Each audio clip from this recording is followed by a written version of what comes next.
to everybody on this list. Hopefully by now, it should be in your email box, okay? Now, I've had 2 rejections, and this is the address of one of them. So I've got Suparch. Yeah?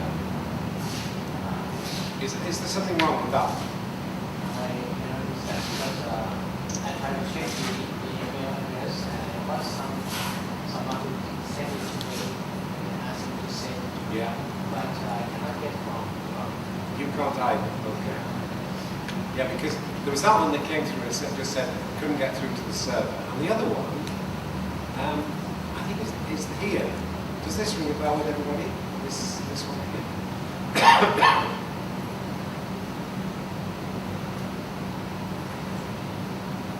What would that be? Can't be.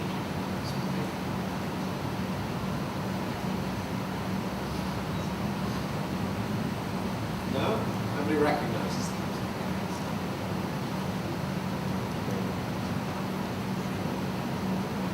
See, this, how do I say it? Is it Miss Chowie Wan? Miss Chowie Wan? Yes. Yes, that's great. Because that was the Suparch one. That's okay, which is the problem. But everything else seems to have gone through okay, apart from those 2. Is that true? I mean, as you access your email, have you managed to get that and receive it at all from me? Good. Because it has the URL for the website. I'll just wait for the others to arrive and then I'll just go through it. Okay.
Is Suet here from, this is Thaksin University?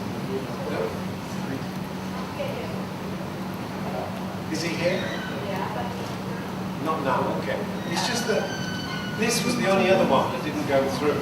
And I wonder if the name was spelled wrong here, because here it's Compacti, B-A-K, and here it's B-U-G, the email that I got. Maybe I'll check when he comes in. Okay.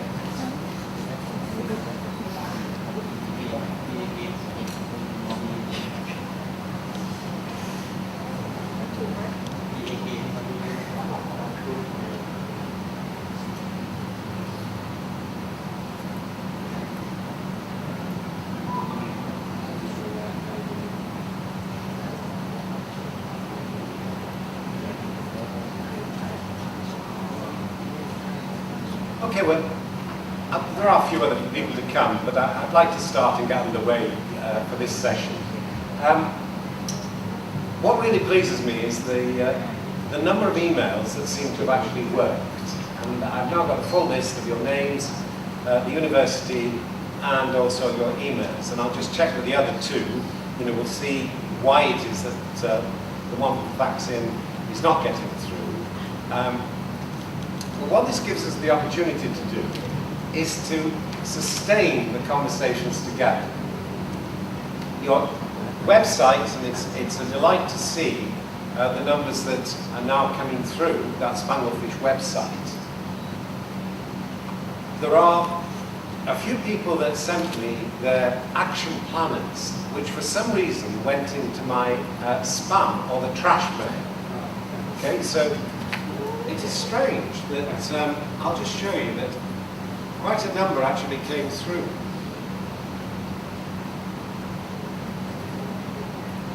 Okay, so I got these messages here about the problems with the Supoj email there. He said, have permanent fatal errors, which means that there's something wrong with the email to get that message. Then the other one, it's just the email, because a remote server would not or could not accept the message, which usually means there's a problem with the actual address itself. You know, the name. I might have got something may have been wrong with the email that I was given. So I'll come back to those. But you'll see that in relation to my trash, right? So you get junk mail, and you'll see quite a number of you are actually in my junk mail. Just look. See, a lot of you have been successful in sending me your plans. I can now access them, but it was only when you came to see, because you'd sent me 3. It was Natini, is that? Yeah, Natini had sent it to me 4 times. Was sure that she'd sent it, and suggested it might have got in my trash. I look in my trash, and actually, look how many of you are in there. Okay? So we've got the workshop, action planner, action research. I'll be able to look at these this evening, but quite a number of you will have improved these in the light of our responses to the chat. But these are now starting to come through.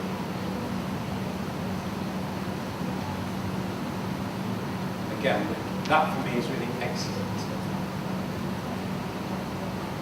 That's good.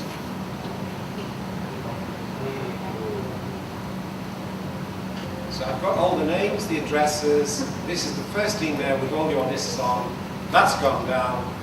What I've done is actually asked you to connect with this one here, which was in the What's New section of my web page. It's got Chattery's action planner at the base of it on the left, but you'll be seeing the person who created this later on this afternoon. And she's called Marie Huxtable. She got her living theory doctorate last year. She's what's called a senior educational psychologist and is a visiting honorary research fellow at the University of Cambridge. Now, Marie created this site for an international CPD project, which you're very welcome to share and use the resources.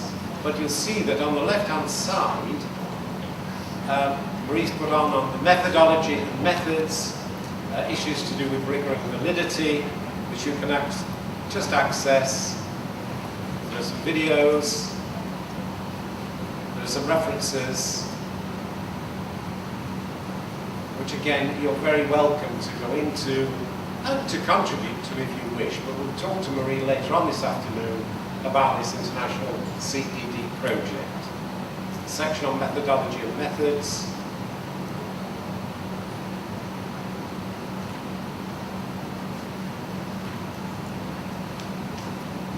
I'll mention this because some of you might like to contrast different methodologies with the living theory methodology.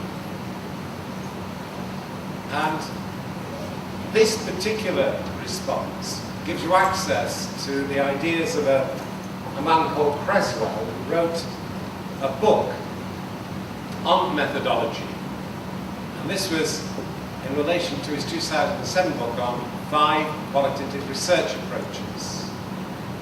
And it's very useful if you understand the range of different methodologies that are available to use.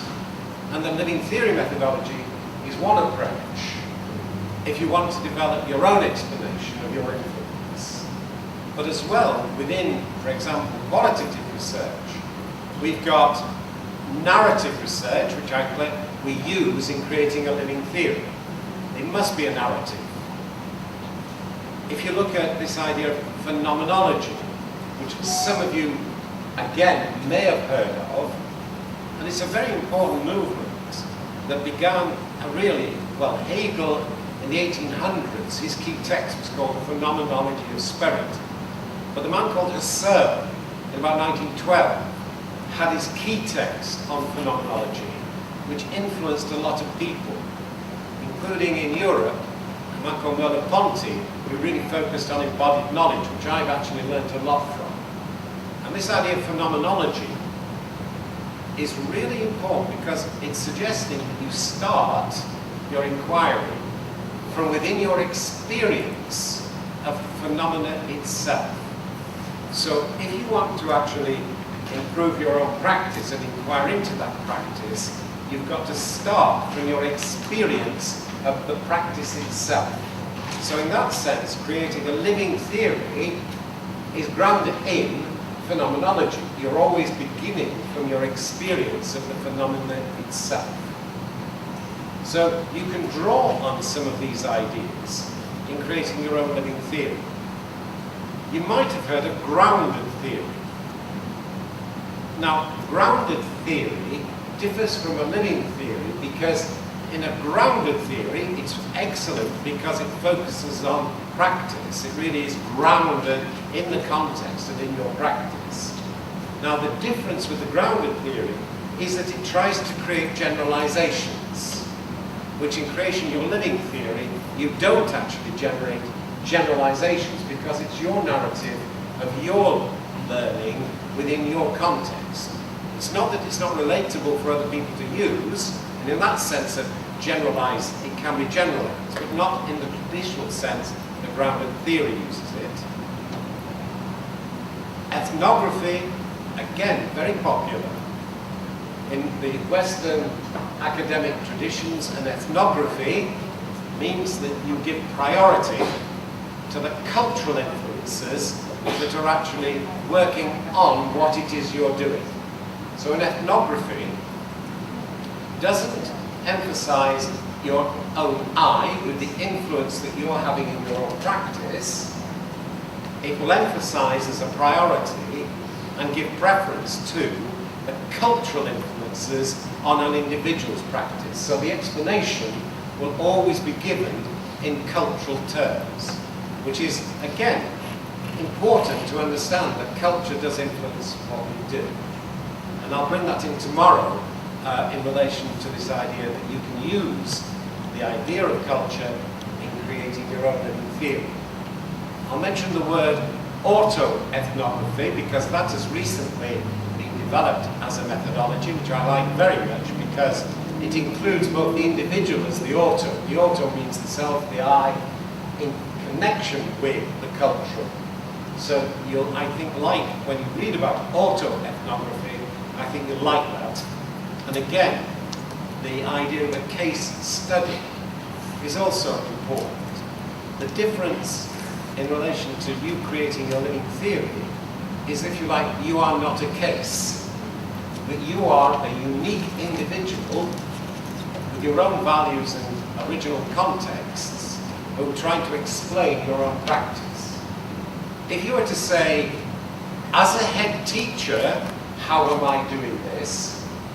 Then you could put forward an account as a case study of a head teacher.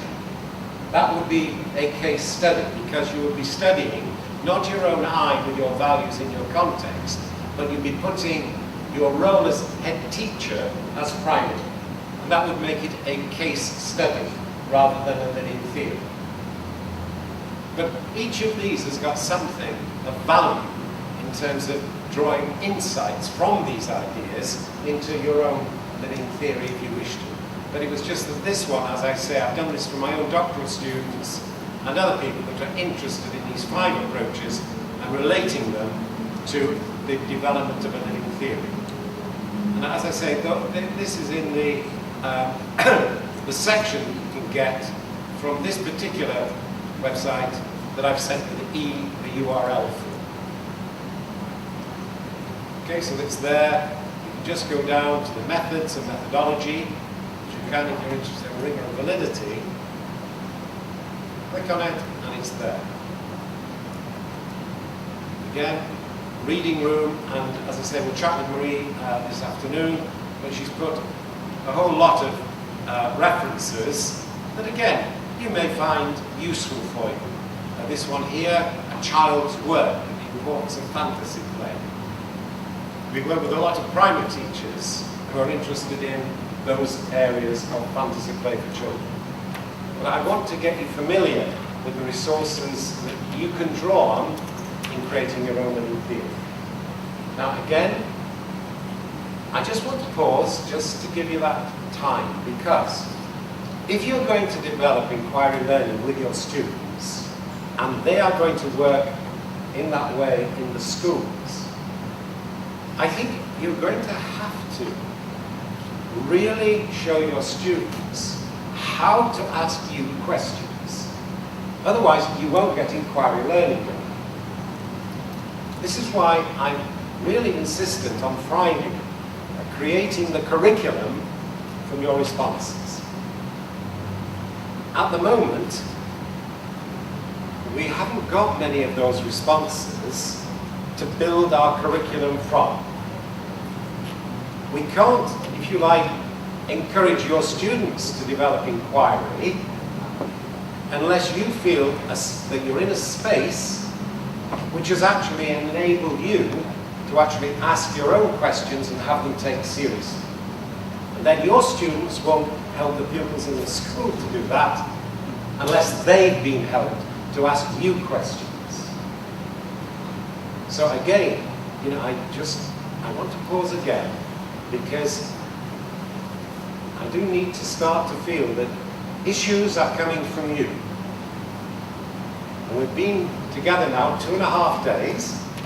I've really enjoyed meeting and sharing some of your ideas. I've loved getting the action plan. It's the first workshop that has excited me so much in terms of the use of the technology.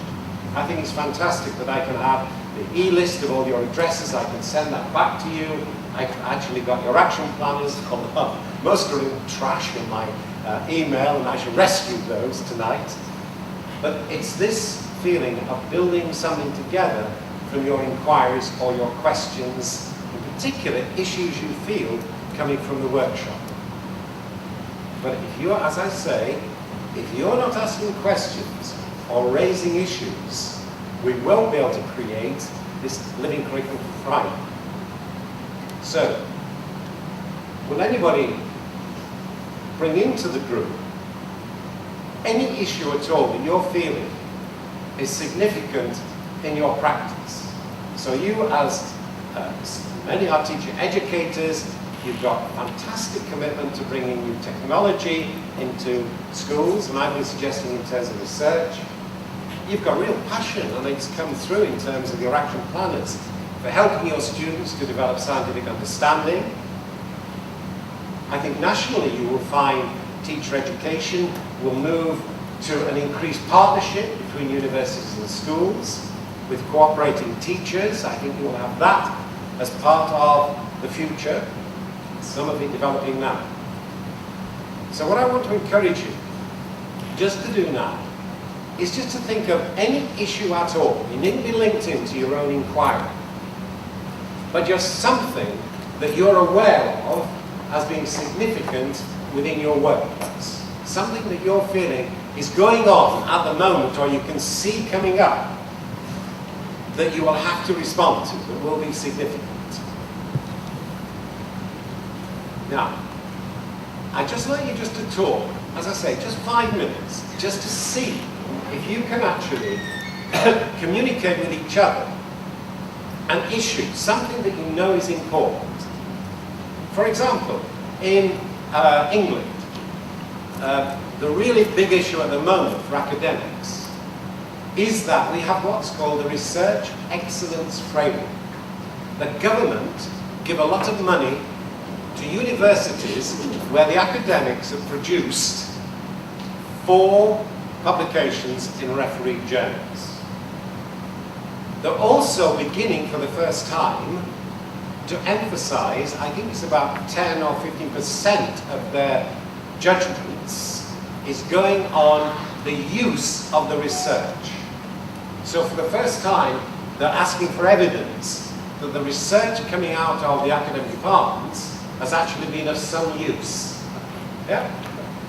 Now, that is creating a problem for many academics who are they're not used to actually being asked, what use is your research? They're used to just publishing in referee journals. So that is an issue that is now being faced by quite a number of our academics. Several years ago, we faced an issue that I think you're going to face about partnerships between school and universities in relation to teacher education, about creating closer links with cooperating teachers. Now, we worked through that, for example, at the University of Bath, where I worked with 6 schools in relation to cooperating teachers. Quite a lot of the money that used to go to universities is now going directly to schools for teacher education, which meant that the role in the universities of the academics did change. Because whereas a lot of my time had been spent working with student teachers, my role changed to where I needed to focus much more on educational research. Now those are issues that I've faced, I've documented, I've written about. I think you'll all have your own issues that you are aware of in your context that I'd just like you to talk about, and then just start to bring some of those into this space. Because without this, we will not change this pedagogical space into one of inquiry, which is really important. You will permit me to do what I'm doing now. You'll permit me to actually control the discourse. Whereas what I'm saying to you as an educator is if I keep doing this, I'm denying some of my values as an educator. Because my values are to do with paying attention to you, what issues you have in your context, and making a useful response to you. Now that changes our pedagogy from one where you're paying attention to me, and no matter where I look in the room, you are paying attention. You know, this is, for me, highly unusual in terms of a room of this size, that you really do, in a way that is very courteous, you really do pay that attention to a speaker that is in the front. I'm now asking to try, as I have some time, to see if we can change just the nature of the space, so your issues actually are coming increasingly into the space. So I would like you, if you would now, just talk in groups with the aim of just finding what those issues might be that you can actually share with us. And they don't have to be focused on your actual research. I'm just now curious about what is influencing you in your context. And I want to develop this tomorrow. And I just want to get some of those issues into this space. Is that right? Just take, as I say, it'll be about 6-7 minutes, talk in groups, and then I'll ask you to bring some of those issues into the space. Yeah? Thanks.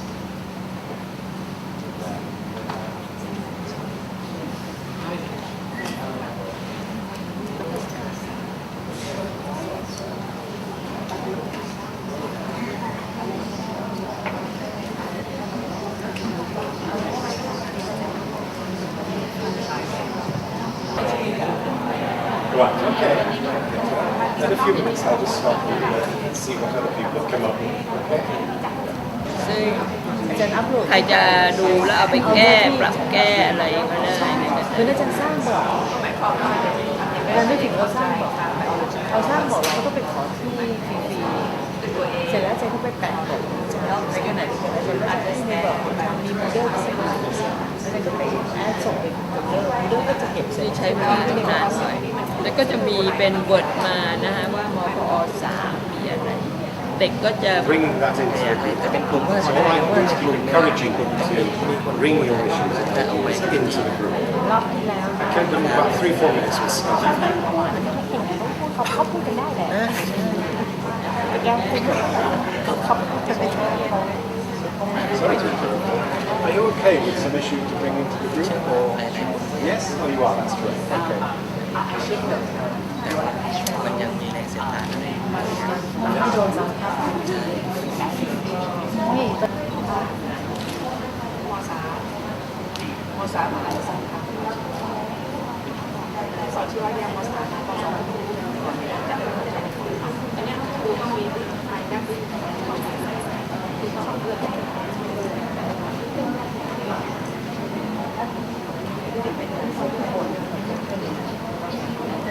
อันนี้ครูต้องมีแอปเป็นถ้ารู้ฝั่งนี้ก็จะได้เรียนภาษาสนิทเก็บอยู่บนนี้อะไรในสองอันก็มันอ่าน แ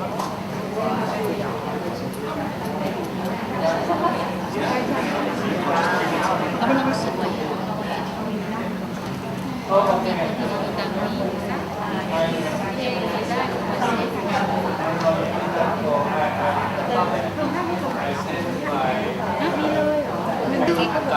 come together again.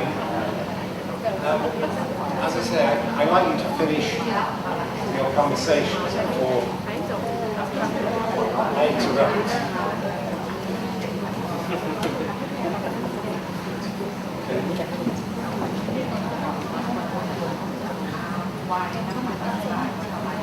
What I was encouraging you to focus on is a change I think you will need to make in your, we say, pedagogy. So it's like when you talk about the pedagogical content knowledge. If you are to create inquiry learning in your classrooms, it is necessary to move from a rather passive form of learning, where the students sit quietly and listen, and all their learning is done either from a book or from listening, to change this space into an inquiring space.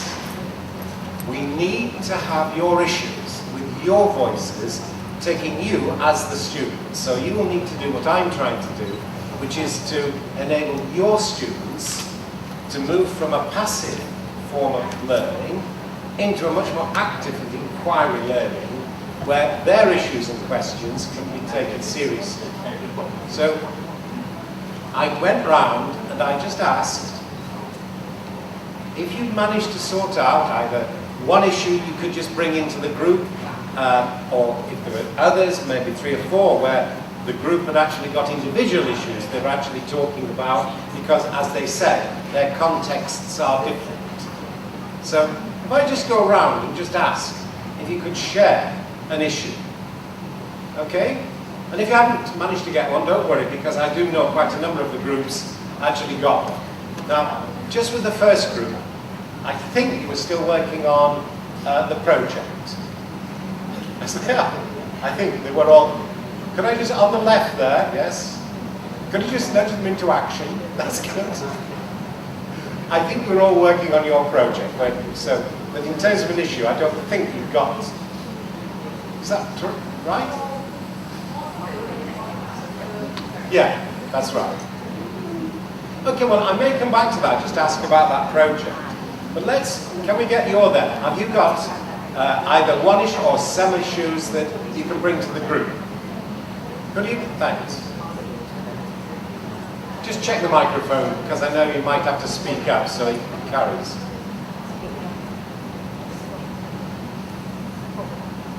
You got it?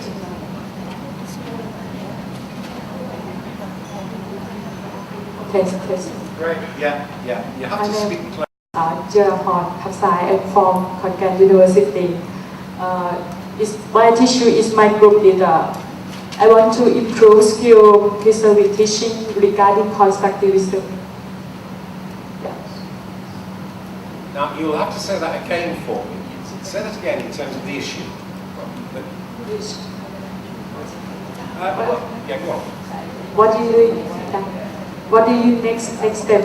Yes, action listen. Issue is I want to improve skill preserving teaching regarding constructivism. Okay. Did everybody understand? I want to improve the teaching. Have I understood it in terms of constructivism? Is that the issue about constructivism?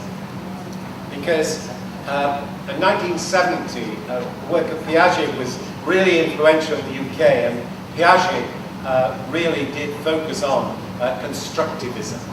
So again, that's a really important issue about constructivism, about the way in which we make sense. It really is paying attention, like Ross Driver did, to the interests and the way in which the meanings were being made by the students. So again, that's a really important issue. Let me just quickly go around and begin to bring these issues into this space, because we need to change it, as I say, into an inquiry space, so that by Friday, and I'm hoping either tonight or tomorrow night, you will email me with some, if you like, quite, when I say assertive things, I'm meaning of the kind, Jack, I would like you to do this on Friday. You know, and I'll come back to this notion of curriculum, because I was asked a question is, what is my understanding of curriculum? Because I seem to be using it in a couple of ways, and I am. So at some point I'll try and show you the kind of traditional curriculum that I actually follow from within a university, and then show you the kind of living curriculum of the people that are doing their living theory research, which emerges from their study of their own learning.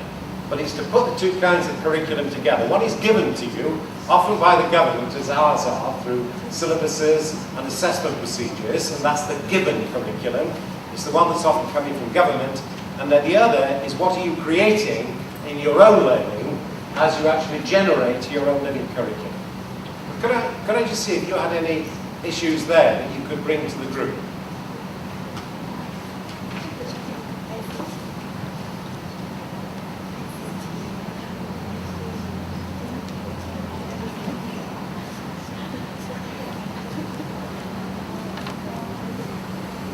Can I just point out as well, before you, it's okay, before you do it, no, it's okay, it's that the way you negotiate together is an amazing strength. That if you just watch how you actually communicate together collaboratively, and we say cooperatively, in your research, and I'll come to explain why this is so important for tomorrow, you want to be very aware that the very act of checking with each other the validity of what it is you're saying is a great strength. And it comes out of the cooperation and that ability that you all have to actually cooperate together. And I don't want you to lose the significance of that. And I'll make sure tomorrow we bring that in. So thank you. If you could just say... My name is Yuan Gasai. I'm from Thailand University.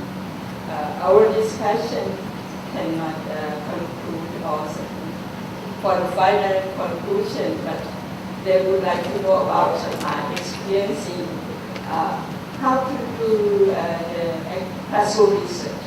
I have done this research in my class, the creative thinking and decision making, and I have a topic on data analysis.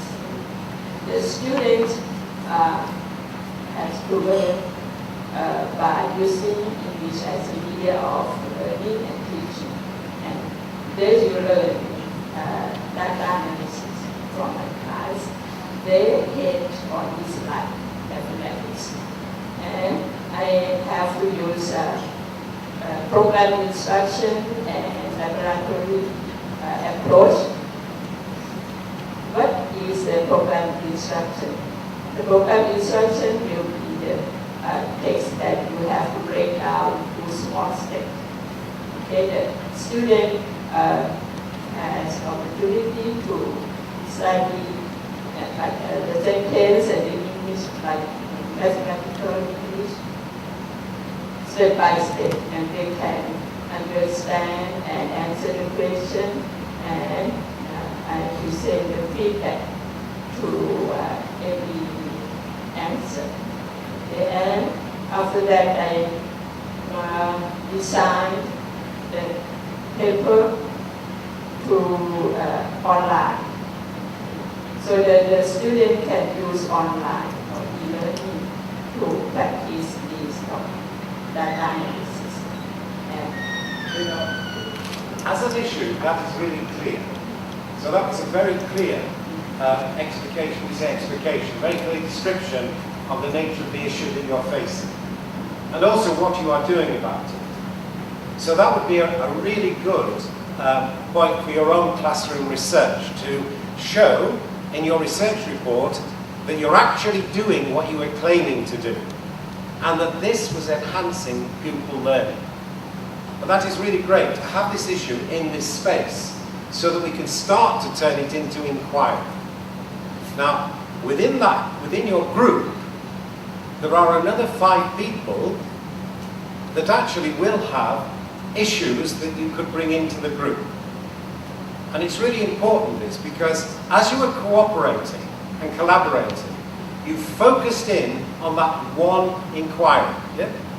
And there was quite a bit of negotiation, and then you presented.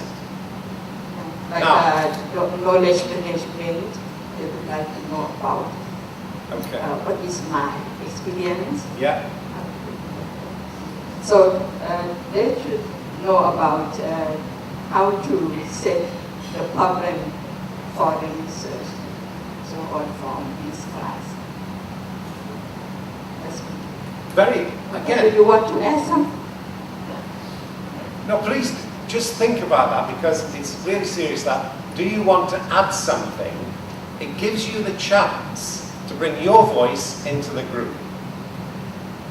And that was a lovely example of bringing inquiry into the group, because it was, how do I set the question? It's right at the heart of inquiry. What is the appropriate question for me to ask and answer? So again, you've just helped there to bring the fundamental point of inquiry learning into the group with that question. What is the question, if you like, that I should be answering? You know, so you can help each other to formulate your own questions. Now, could we move on to the group there? I think you had something. Would you mind? You'll have to just check that the microphone's working.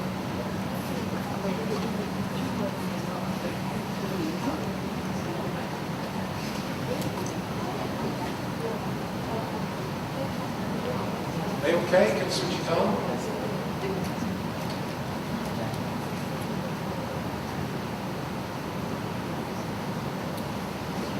That one isn't, this one is, but you just need to hold it close, yeah? So there are 2 main issues that came up in our group.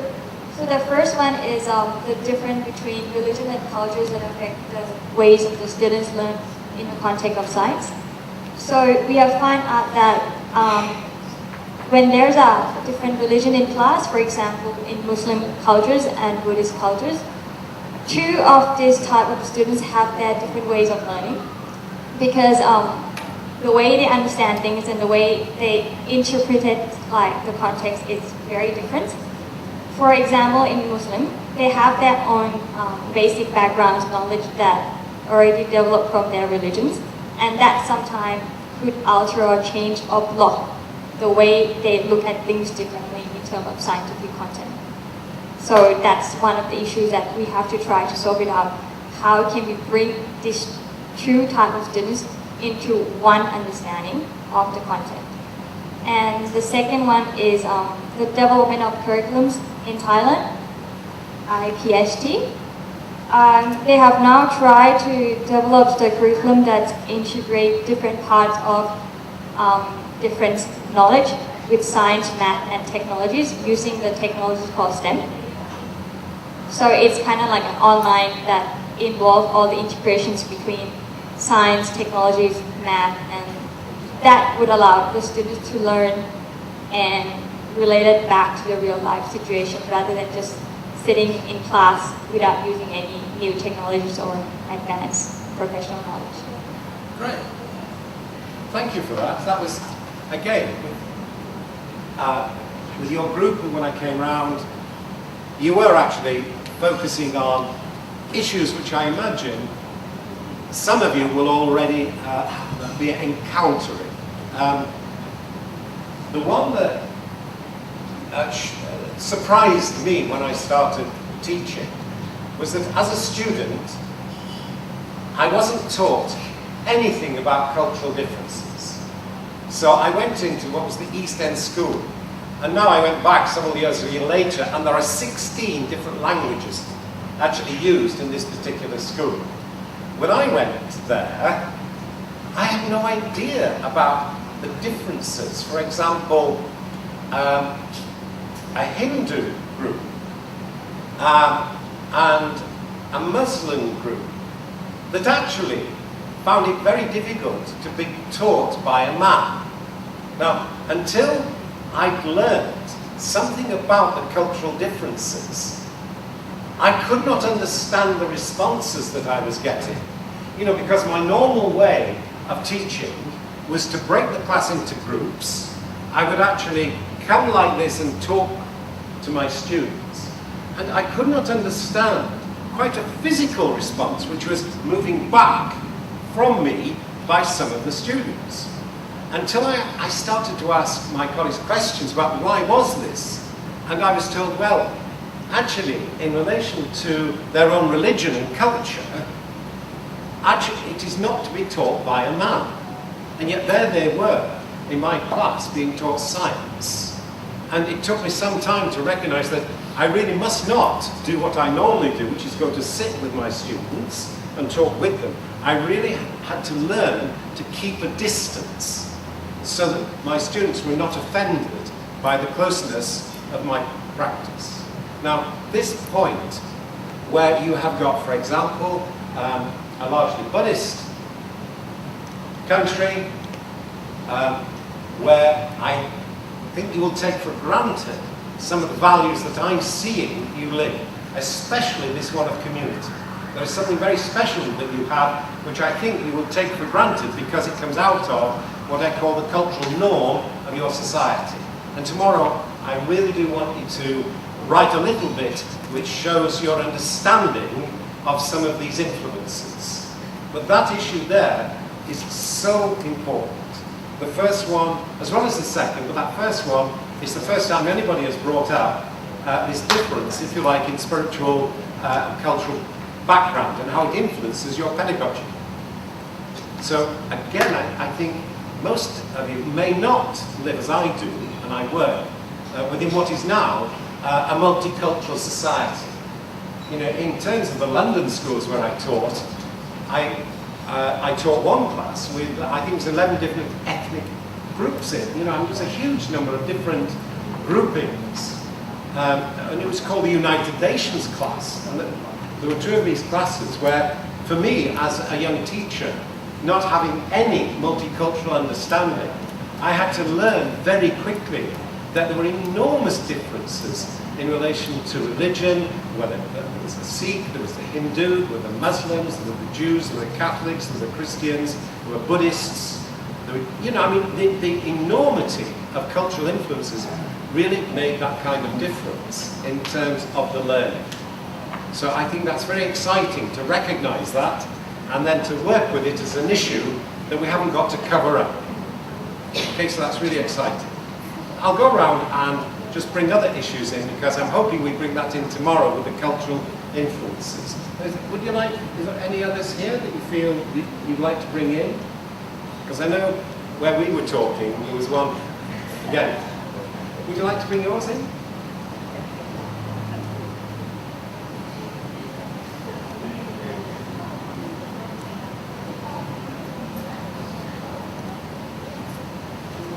Our group has two issues. Yeah. The first one is the TINT result.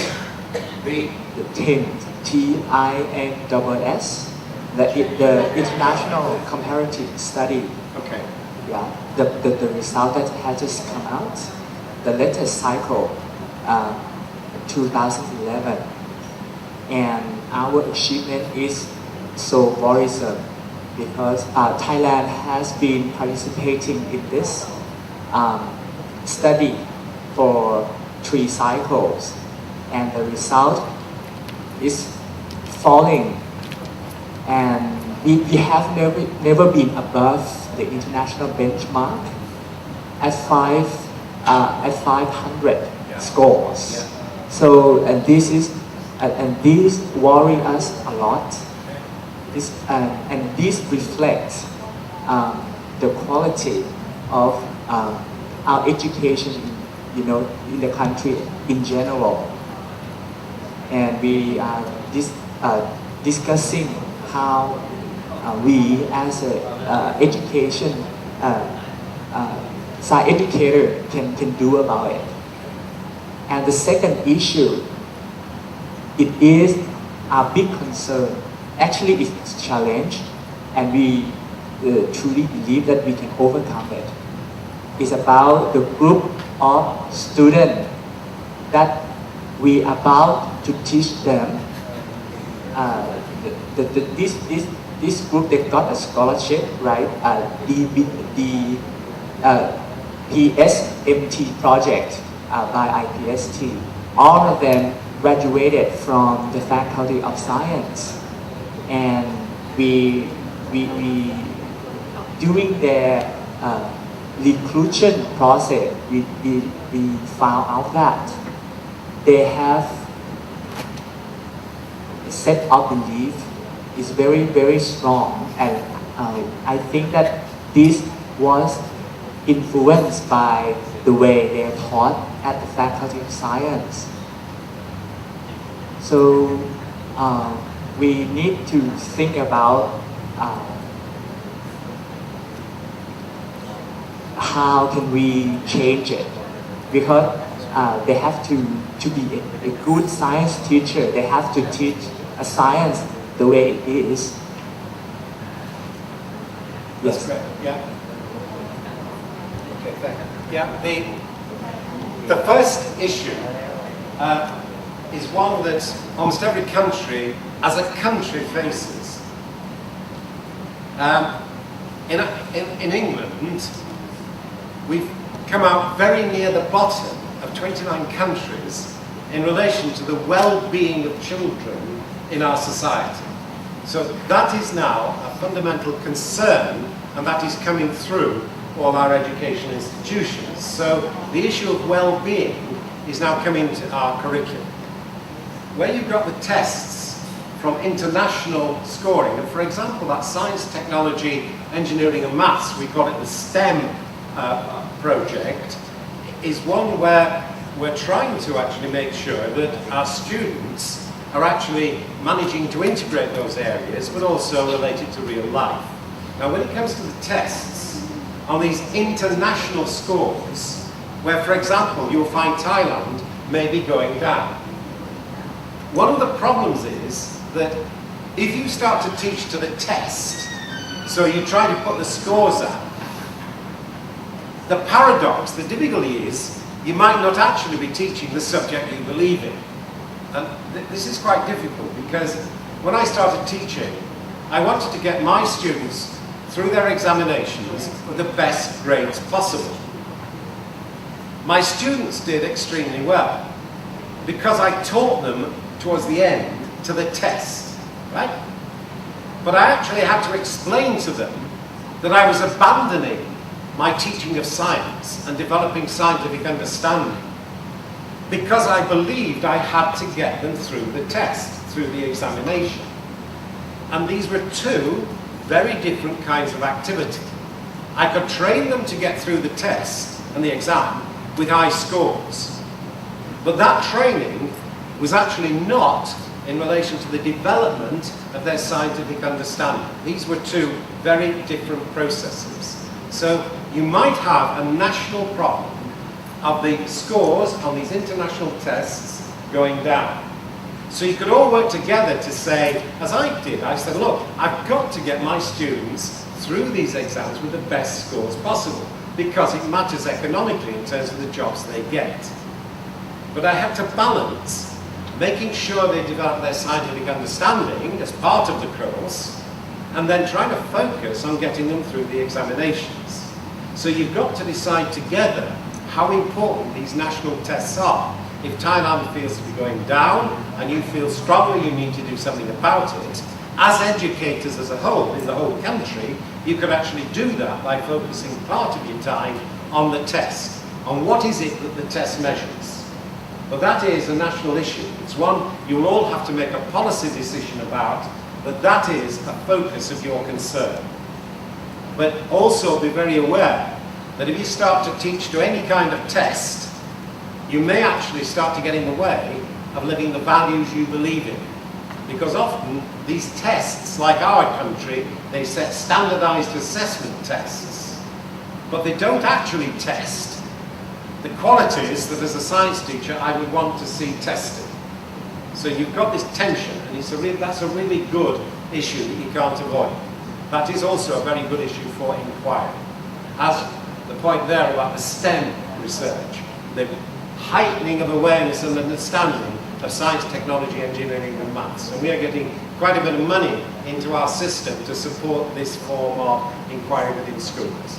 Now, before we just have our next break, what I'll do is, if I could just come to this group here, because, yes, because it's really, for me, very interesting this, because if I ask a question, I know how difficult it is, if you like, for you to give an answer and bring the inquiry into the room. But just this time, you've actually done it. As I've gone round, you've really put forward issues of real concern. Now, it took a little bit of time, didn't it, of coming just to talk with you before it became clear that you had a very clear issue. Yeah? So, no, anybody within the group. Just see the microphone. I'll just use this if you could just speak closely to it. Okay? เขาให้พี่เช็คว่าพี่ได้รับ การจนาจากประเสริฐ from Transit University in our group talk about how to change the student from passive learner to active learner. And I tell them about my teaching approach. Is I use PBL in my subject, in physics subject. Problem-based learning. Yes. You probably all know that, but PBL, yeah. And อาจารย์ทรงศักดิ์ he tell to use project-based learning in his computer subject.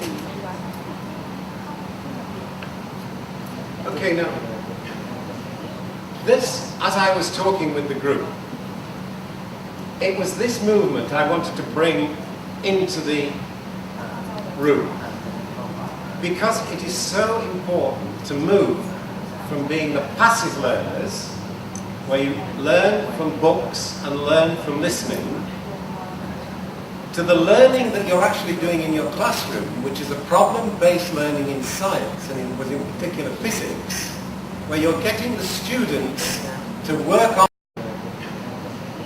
this. As I was talking with the group, it was this movement I wanted to bring into the room, because it is so important to move from being the passive learners, where you learn from books and learn from listening, to the learning that you're actually doing in your classroom, which is a problem-based learning in science, and in particular physics, where you're getting the students to work on their own issues and problems that you provide, and they become active within their own learning.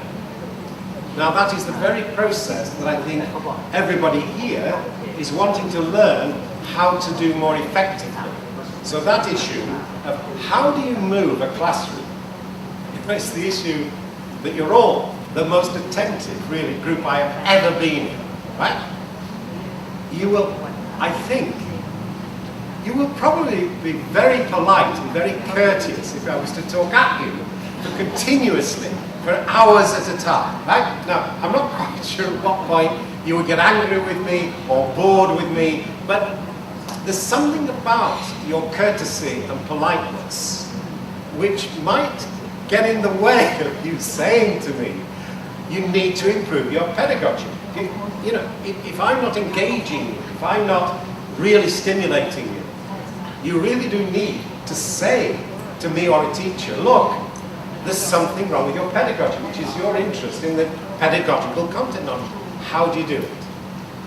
So we've got to get this passivity, if you like, partially changed to become much more active and engaged. But that was a really great example here in the conversation of how you showed me what you were doing in your classroom with your students was genuine problem-based learning, okay? Which is the issue that we're all, I think, wanting to face. Now, just before we have a break, and about 3 o'clock, I arranged with Marie Huxtable, who did that Spanglefish website, and hopefully she'll be on Skype and we can just meet her like we did yesterday. I'm just curious about, and you'll have to help me with this, because what I'm wondering is whether something I feel is a great strength that you all have. So when I went over here, sorry, you were actually working to help one of your group on her project. This cooperation, in my experience around the world, is quite unusual, where you'll actually come into a group together, you will pay attention to each other, listen very attentively, and you will support each other in relation to your feelings and your inquiry. Now, I think that is probably coming out of a Buddhist influence in your culture. It seems that it's linked to some spiritual qualities which are within the Thai culture. Now, I don't know if I'm correct about that, but I want you to actually think about it to see whether the point I'm making seems to have validity in terms of your experience. Now, there is also something that I'm wondering whether within your culture there is something which might be getting in the way of this notion of inquiry learning, or the questioning. Because my question to you to think about this evening, because when we come to tomorrow and after the break, I shall just want to focus on this, because that should be organisational influences in your inquiries. So it's cultural and organisational influences. Now, I'm sensing this amazingly positive value that you have in cooperation and in community. Now, this is the most impressive I've met around the world. But I'm having more difficulty than I usually have in stimulating your questions and with the inquiry process, which becomes active. Now, what I'm curious about is whether there is something you could think about within your own culture that is actually promoting that form of passivity. So on the one hand, you've got this amazingly, I think, influential quality you could bring more fully into the world, because literally the world needs the kind of qualities you express and work on as a group. And I've seen you doing this. It's amazingly positive. And again, I think that comes from partially your culture. There is something really within Thai society that seems so creative and impressive that it needs spreading more widely. And then I'm asking you to ask this question of yourselves.